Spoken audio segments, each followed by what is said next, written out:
J'espère que vous allez bien, j'espère que vous vous portez bien. Aujourd'hui, j'ai vraiment mûrement réfléchi, j'ai fait mes recherches, j'ai été très calme, très objectif, j'ai été le plus rigoureux possible dans mes recherches avant de commencer cette émission. Quitte à la fois un cri d'alarme, un coup de gueule, un cri de détresse, mais franchement, il faut que ça change. Les dirigeants algériens sont inconscients.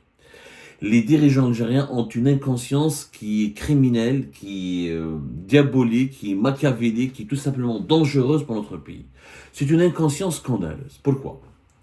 Le 4 septembre dernier s'ouvre à Pékin l'un des forums économiques les plus importants de la planète et le plus important pour le continent africain. C'est le forum Chine-Afrique. C'est la 9e édition, plus exactement, du forum sur la coopération Chine-Afrique. On l'appelle le FOCAC. C'est le forum le plus important pour le continent africain. Pourquoi? Parce que la Chine, c'est pas important. C'est pas un forum économique uniquement. C'est un forum politique économique. Mais c'est un forum qui regroupe tous les acteurs économiques et gouvernementaux les plus importants du continent africain. C'est le forum pendant lequel la Chine explique et développe ses investissements en Afrique, sa politique en Afrique et renforce ses partenariats avec l'Afrique. La Chine, c'est pas n'importe quoi. On le sait tous.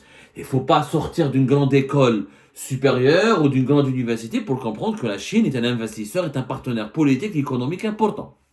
Sur le continent africain, comme pour l'Algérie, c'est le premier partenaire économique et le premier partenaire commercial. Les chiffres parlent d'eux-mêmes. Durant les 6 premiers mois de l'année 2024, les échanges économiques entre l'Afrique, le continent africain et la Chine, c'est plus de pratiquement 168 milliards de dollars. En 6 mois, juste il y a le premier semestre, 168 milliards de dollars. L'Algérie, entre la Chine et l'Algérie, c'est entre 8 et 7 milliards de dollars d'échanges commerciaux. Ça, c'était à l'époque, ça c'est récemment. En général, c'était entre 10 et 12 milliards de dollars. Mais avec la baisse des importations et lorsque l'Algérie a restreint énormément sa facture des importations, les échanges économiques entre la Chine et l'Algérie sont restés au bas mot, je dis bien au bas mot, entre 8 et 9 milliards de dollars. C'est notre premier partenaire commercial. Les entreprises chinoises sont très importantes pour l'Algérie. Les entreprises, la Chine, elle est extrêmement importante pour l'Algérie. C'est pas n'importe quoi. Franchement, c'est pas n'importe quoi. Alors, le continent africain entier envoie à Pékin ses principaux responsables politiques et économiques. Tous les pays africains les plus importants et les plus intéressants, les plus structurés, les plus stables et qui ont envie de faire des choses pour leur pays et de se développer, ont envoyé des dirigeants de premier plan, ou des premiers ministres, ou des chefs d'État. Parce que il faut aller en Chine, il faut rencontrer les dirigeants chinois. La Chine investit, elle donne des prêts, elle donne des crédits, elle donne des aides. C'est extrêmement important de parler avec la Chine. Mais vraiment, c'est-à-dire que c'est logique, quand il y a un forum aussi important, les pays africains se disputent, disent venez investir chez nous, venez donner nous des crédits, implantez vos entreprises, donnez des projets, faites des projets chez nous. Donc on envoie normalement dans un forum aussi important, minimum Obama le Premier ministre. L'Algérie, elle envoie le ministre des Affaires étrangères. Ahmed Attaf. Attendez, mais on parle de la Chine, les amis. On parle de la deuxième puissance universelle, de la future même première puissance universelle. On parle de notre premier partenaire commercial. On parle, de notre premier partenaire, du premier partenaire économique de tout le continent africain. Tu n'envoies pas un simple ministre des Affaires étrangères. Et tu es un premier ministre. Que fait Nadir Arbaoui? Le chef d'État ne peut pas y aller parce qu'il y a des élections présidentielles anticipées. C'est la catastrophe. Voilà pourquoi on n'aurait jamais dû organiser cette élection à la rentrée. Parce que début septembre, il y a plein de rencontres internationales, c'est la reprise de l'économie mondiale, c'est la reprise de l'activité économique et politique dans le monde entier. C'est le moment où le chef d'État devrait peut-être être présent lors de certains événements importants qui met le forum Afrique-Chine, Chine-Afrique. Mais Abdelmajid Tebboune ne peut pas y aller parce qu'il est candidat à sa propre réélection. Donc, moralement, même s'il est président encore de la République, mais comme il est en campagne électorale, comme il a demandé aux Algériens et aux Algériens de voter pour lui, il ne peut pas y aller. Donc il est en campagne, il ne peut pas représenter l'État algérien réellement tant que l'État algérien, tant que le peuple n'a pas prononcé définitivement, on lui a pas accordé définitivement le quitus, le feu vert pour qu'il reste pour un deuxième mandat consécutif. Donc il peut pas y aller. Mais tu envoies ton Premier ministre. À quoi ça sert le Premier ministre? Le second rang d'un État, au niveau, quand il y a le chef d'État, ou le Premier ministre ou le chef du gouvernement. C'est les deux personnalités les plus importantes de l'exécutif d'un pays. Là, on a envoyé Ahmed Attaf, qui ne connaît rien à l'économie, qui n'est pas habilité à parler des projets de développement, qui n'est pas habilité à parler des investissements, puisqu'Ahmed Attaf n'est que ministre et responsable de la diplomatie. Il ne peut parler, il ne peut maîtriser que les affaires étrangères. Regardez les autres pays. Rwanda, c'est son président, Paul Kagame, il est arrivé à Pékin depuis le 3 septembre. La Somalie, le chef d'État, Hassan Sheikh Mohammed. L'Afrique du Sud, c'est le président de l'Afrique du Sud, Cyril Ramaphosa. Le Congo, Kinshasa, c'est Félix Tshisekedi, le chef d'État. Djibouti, chef d'État, Ismaël Omar Guelleh. Nigeria, le chef d'État, Bola Tinubu. La Guinée, le président actuel par transition, qui est le président par intérim, Mamadi Doumbouya. Mali, Assimi Goïta, le chef d'État par intérim, qui est le premier responsable du gouvernement de transition. Le Gabon, Brice Oligui Nguema, celui qui a pris le pouvoir récemment et qui assure aussi un processus de transition, mais il a le rang de chef d'État. Même le Soudan du Sud, il a envoyé son chef d'État, Salva Kiir. L'Érythrée, la même chose, l'un des pays les plus isolés du continent africain. Les Comores, la même chose. La Zambie, la même chose. Tous les pays africains les plus importants, qui se respectent, qui sont stables, qui sont concentrés sur leur développement, ils ont envoyé leur président. Nous, on envoie notre ministre des Affaires étrangères. Pourquoi? Parce que le Premier ministre, tous sont occupés par la campagne électorale. Non mais, on parle de la Chine, les amis. Des investissements très importants. La Chine, pendant ce forum, elle a promis 50 milliards, plus de 50 milliards de dollars d'investissements et de crédits. Il y aura des investissements directs, il y aura les investissements directs, c'est pour à 30 milliards de dollars, et l'enveloppe de 20 milliards de dollars, c'est des crédits ou des aides financières directes. 50 milliards de dollars, ce n'est pas n'importe quoi. Quelle sera la part de l'Algérie? Nada. On n'a rien ramené pour l'Algérie. La preuve. C'est comme des exemples très concrets, c'est pour ça que, comme les dirigeants algériens sont irresponsables, sont inconscients. Ils ne peuvent rien ramener à notre pays, ils ne peuvent créer aucune richesse, ils ne peuvent séduire aucun investisseur étranger. La preuve, au lieu d'aller en Chine pour parler avec des investisseurs chinois et de ramener des entreprises chinoises importantes pour investir dans notre pays, pas pour leur donner des marchés, investir, parce qu'on a les Chinois, on leur donne des marchés, on les paye pour réaliser des infrastructures ou des projets. Moi je parle d'investissement, c'est-à-dire les Chinois arrivent avec leur argent pour créer de la valeur ajoutée. Pour créer de la valeur ajoutée, et pour essayer de créer des emplois et des richesses. Investir dans des activités économiques pour apporter des richesses et créer des emplois en Afrique. Mais s'ils veulent réaliser du projet comme le fait l'Algérie, ils sont payés, ils prennent leur argent, ils prennent leurs employés, ensuite ils se taillent. On ne sait pas défendre nos intérêts. C'est comme des exemples concrets. Vous allez voir comment les autres pays sont en train de se développer ou d'évoluer avec le partenariat chinois. En Zambie, le président de la Zambie, Hakainde Hichilema, il a signé un accord lors de sa présence à Pékin avec la compagnie nationale d'électricité zambienne et le groupe chinois Power China pour développer l'usage des panneaux solaires sur les toits d'un nombre important de logements dans son pays, la Zambie. Le président de la Zambie, il n'est pas parti pour la Zambie, mais Batouche. Ils n'ont pas envoyé leur ministre des Affaires étrangères pour parler des questions secondaires. Là, le président lui-même de la Zambie, il a conclu un accord, un investissement chinois pour que la Chine finance elle-même. Mais c'est la Zambie qui va financer. La Chine va investir dans le développement des panneaux solaires dans la Zambie. Le Nigeria a conclu un accord important avec la Chine pour développer des infrastructures, notamment dans le transport, les ports et les zones de libre-échange. Le transport, le port et les zones de libre-échange. Sachant que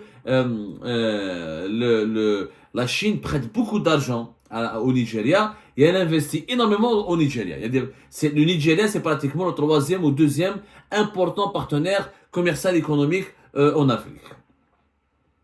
Par exemple, l'Éthiopie et le Nigeria ont bénéficié jusqu'à ces dernières années de pratiquement 15 milliards, de 15,7 milliards de dollars d'investissement dans le domaine des technologies de l'information et de la communication. L'Éthiopie وحدها elle a pris 3,1 milliards.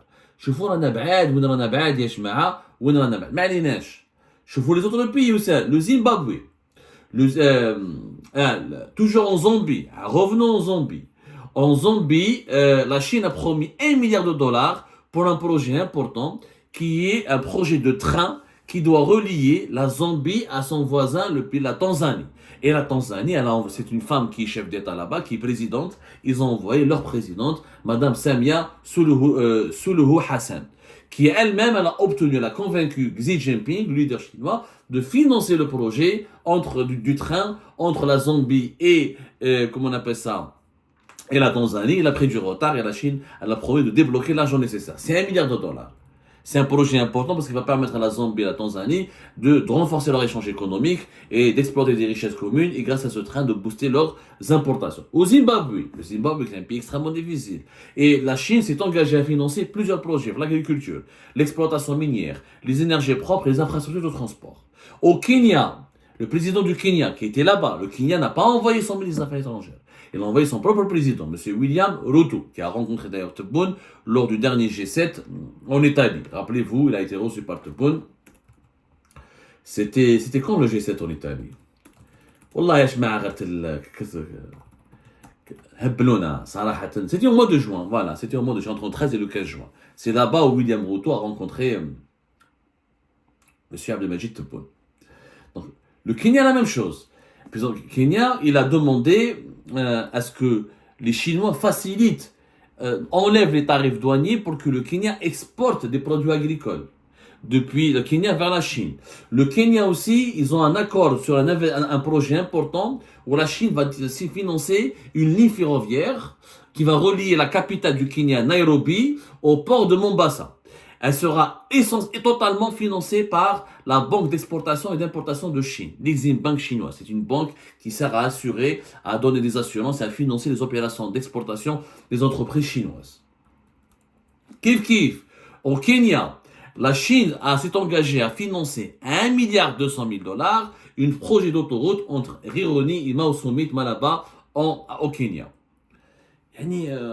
شوفوا الناس اللي تخدم comme les chefs d'État, les dirigeants africains يخدموا لبلادهم. Quand ils partent en Chine, ils partent pas pour financer les entreprises chinoises. Ils partent en Chine pour demander, pour obtenir des financements de la part de la Chine et des entreprises chinoises.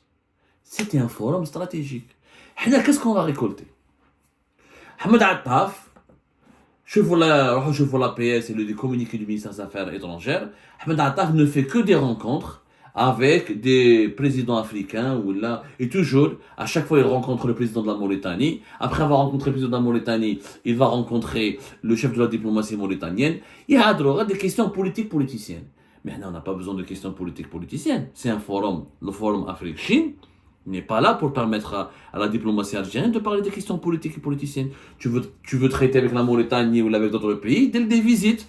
Ou là tu les appelles là depuis l'Algérie, ou là tu vas les inviter en Algérie. Le forum Afrique-Chine, c'est un forum extrêmement stratégique qui consiste à permettre à développer les rapports, les investissements chinois, et à développer comment on appelle ça, et à développer la coopération économique et la création de richesses et d'emplois entre la Chine et l'Afrique.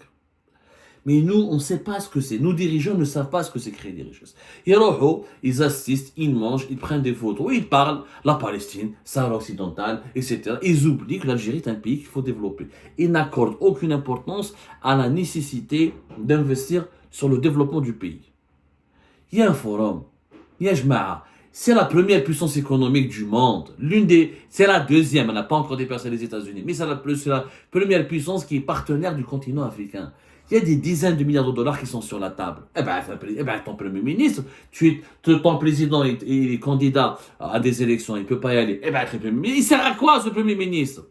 Mais il sert à quoi? D'abord, c'est une insulte à la Chine d'avoir envoyé uniquement ton ministre des Affaires étrangères. Ça veut dire que tous les pays africains, ils battent leur chef d'État. Le Maroc, il a envoyé son chef du gouvernement. Voilà. Et le Maroc, par exemple, ils ont envoyé leur chef du gouvernement, Aïssa Khamouch, et ils ont envoyé même une délégation d'entrepreneurs, de patronat. Aïssa Khamouch n'est pas parti tout seul. Il a pris des entrepreneurs, il a pris des chefs d'entreprise. C'est la Confédération Générale des Entreprises du Maroc. Beaucoup de pays africains ont fait de même. Beaucoup de pays africains, que ce soit le Kenya, l'Afrique du Sud, le Nigeria, l'Angola, beaucoup de pays ont fait le même. Mais nous, Ataf, il part comme ça. Ça sert à rien. Mais Ataf va servir à quoi? Il va ramener quoi à l'Algérie? Depuis, moi j'ai suivi toutes ces activités. Il rencontre des chefs de diplomatie, il assiste à des galas, il parle de questions de politique générale. Mais il a fait un discours. L'Algérie plaide pour une réponse optimale, des discours théoriques, où il n'y a que des annonces, mais on ne part pas dans un forum aussi important. On ne paye pas nos dirigeants, on ne leur donne pas des privilèges, on leur donne pas on leur donne pas des montants pour occuper des fonctions officielles, juste pour prononcer des discours.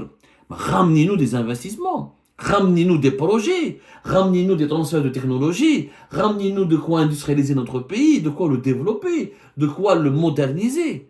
Mais ça, ils ne savent pas le faire, les dirigeants algériens. Parce qu'ils sont irresponsables, parce qu'ils sont inconscients. Dès le développement du pays, l'askin, pétrole, gaz. Déjà, les Algériens n'ont pas pas de besoins importants. Ils ont besoin de voitures dès l'importation d'aliments de 3 ans. Ils ont besoin d'un peu de sardines. J'ai la sardine de la Tunisie. Quand ils ont besoin quand il y a une crise, j'ai quelques importateurs, j'ai quelques conteneurs. Ou c'est que tchad, franchement, la politique d'Adjoua Kelbek, elle est appliquée aujourd'hui. Elle n'est pas appliquée à l'époque de Bouteflika. On voit les sommets, des entreprises chinoises. Les Chinois avec Bouteflika nous ont fait un cadeau dans l'opéra tablette faillite. Ils ont investi Huawei, ils ont essayé de développer la fibre optique. Ils ont essayé, les Chinois à l'époque de Bouteflika, ils ont essayé de faire des choses. On leur donne des projets, on veut leur donner des projets d'arrage billet, on veut leur donner des projets de phosphate, mais en contrepartie, les investissements chinois créateurs d'emplois. Combien les Chinois ont créé des emplois en Algérie? Nada. Pourquoi ils créent des emplois ailleurs? Pourquoi ils arrivent à financer avec leur propre argent des infrastructures ailleurs, alors qu'en Algérie, ils viennent prendre l'argent? Les Chinois, ils mettent l'argent dans les autres pays africains, ils viennent récupérer de l'argent en Algérie. Ça n'a aucun sens. C'est du gaspillage. Pourquoi c'est pas la Chine qui ne doit pas financer elle-même le train à Bachar Tindouf? Pourquoi c'est avec notre argent? Et les Chinois, ils investissent avec nous. Laissez-les investir. Qui va ramener les 6 milliards de dollars et quelques nécessaires pour investir dans les mines de phosphate? Les Chinois, le groupe chinois CITIC en 2018 qui voulait mettre de l'argent, il a été exclu. Là, il y a une petite société chinoise liée à des Israéliens qui n'a pas d'argent. Qui fait il y a que son attaque doit faire ce projet toute seule. Et elle va le faire toute seule. Mais tardivement. Mais pourquoi ne pas convaincre des entreprises chinoises, des grands investisseurs chinois, d'investir dans notre propre pays avec leur propre argent, comme ils le font ailleurs? Comme ils le font ailleurs, je ne comprends pas. Comme ils le font en Angola, comme ils le font au Kenya, comme ils le font en Zambie, comme ils le font en Afrique du Sud, comme ils le font au Nigeria, comme ils le font partout. Je ne comprends pas. C'est malheureux. C'est encore une fois de faire le constat. De faire les constats de l'inconscience. C'est plus de la compétence. Quelqu'un d'incompétent, l'arabe, il est incompétent, mais quand il sait qu'il essaie d'apprendre, etc. Nos dirigeants algériens, non seulement ils sont incompétents, mais ils sont inconscients parce qu'ils ne cherchent pas, ni à se remettre en cause. Et quand je vois, ni à améliorer ni à essayer de se rattraper, ni à corriger leurs bêtises, et quand je vois la photo de famille entre le président chinois, Xi Jinping, et l'ensemble des chefs d'État africains qui sont présents, et quand je vois qu'il n'y a même il n'y a pas de chef d'État, il n'y a pas de président algérien, et que Ahmed Attaf, il n'est même pas dans la photo, même pas c'est une honte absolue. C'est vraiment une honte absolue. C'est dégradant pour notre pays. C'est dégradant pour notre pays. Et ça, on n'arrive pas à défendre les intérêts de notre pays. Les pays africains prennent des projets dans les énergies renouvelables, dans les trains, dans les infrastructures, etc. Et nous, les Chinois, on importe chez eux, on les paye pour réaliser des projets à notre place, parce qu'on n'est pas capable de les réaliser. Mais il n'y a aucun investissement. C'est dommage. Et lorsqu'il y a des forums, des rencontres internationales, où les Chinois nous invitent, venez, en parlant investissement, parlant échange économique, parlant relations bilatérales, parlant partenariat gagnant-gagnant, et ben l'Algérie n'envoie ni son président, ni son premier ministre, elle envoie un simple ministre des Affaires étrangères qui ne maîtrise pas ce dossier et qui n'a pas la compétence requise pour parler de ce dossier. c'est malheureux, c'est dommageable pour l'intérêt de l'Algérie.